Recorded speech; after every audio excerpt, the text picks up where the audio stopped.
നല്ല ടേസ്റ്റുള്ള ഒരു ഫ്രൈഡ് മിൽക്കിന്റെ റെസിപ്പിയാണ്. ആദ്യം നമുക്ക് 1 ലിറ്റർ പാലിലേക്ക് 6 ടേബിൾ സ്പൂൺ പഞ്ചസാരയും 8 ടേബിൾ സ്പൂൺ കോൺഫ്ലോർ കൂടി നല്ലപോലെ മിക്സ് ചെയ്തിട്ടും തിളപ്പിച്ചെടുക്കാവേ.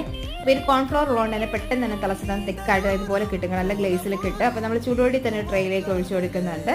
പുറത്ത് വെച്ച് ചൂടൊക്കെ മാറിയതിനു ശേഷം ഫ്രിഡ്ജിലേക്ക് 2 മണിക്കൂർ ഒന്ന് സെറ്റ് ചെയ്തെടുക്കുക. എന്നിട്ട് നമുക്ക് ഇഷ്ടമുള്ള ഷേപ്പിൽ ഇഷ്ടമുള്ള സൈസിലേക്ക് ഒന്ന് കട്ട് ചെയ്തെടുക്കാം. കേട്ടോ, ഞാൻ ഇതുപോലെ ഒന്ന് കട്ട് ചെയ്തെടുത്തിട്ടുണ്ട്.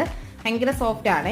ഇനി നമ്മൾ ഫ്രൈ ചെയ്തെടുക്കുന്നുണ്ട്. അപ്പോൾ മുട്ടയൊന്ന് ബീറ്റ് ചെയ്തെടുക്കുക. ഇതിലേക്ക് കുറച്ച് കോൺഫ്ലോർ വേണം. പിന്നെ നമ്മൾ എടുക്കുന്നത് ചെറിയ ഒരു വെർമസലയാണ് കേട്ടോ, കുനാഫ വെർമസലയാണ് ഞാൻ എടുത്തിട്ടുള്ളത്. തീരെ ചെറുതായിട്ടൊന്ന് പൊടിച്ചെടുത്തിട്ട് നമ്മൾ ആദ്യം ഓരോ പീസ് ആ ഒരു കോൺഫ്ലോറിൽ നല്ലപോലെ ഒന്ന് കവർ ചെയ്തെടുക്കുന്നുണ്ട്. ആ ഒരു മുട്ടയിൽ ഒന്ന് ഡിപ്പ് ചെയ്തെടുക്കാം.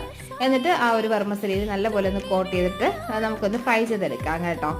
അപ്പോൾ മീഡിയം ഫ്ലെയിമിൽ വെച്ചിട്ട് ഫ്രൈ ചെയ്താൽ മതി, ഒത്തിരി അങ്ങ് ചൂടിൽ ചെയ്തെടുക്കല്ലേ. ഇതുപോലെ ഒരു ഗോൾഡ് കളറിലേക്ക് ഇട്ടാൽ മാറ്റാം. ചൂടോടി കഴിക്കണേ. പുറമേക്ക് നല്ല ക്രിസ്പിയും ഉള്ളിൽ ഭയങ്കര സോഫ്റ്റും ആണ് കേട്ടോ. കാണുമ്പോൾ തന്നെ അറിയാൻ പറ്റും. നല്ല ടേസ്റ്റി റെസിപ്പിയാണ്. മിസ് ചെയ്യല്ലേ, ഒന്ന് ട്രൈ ആക്കി നോക്കണേ.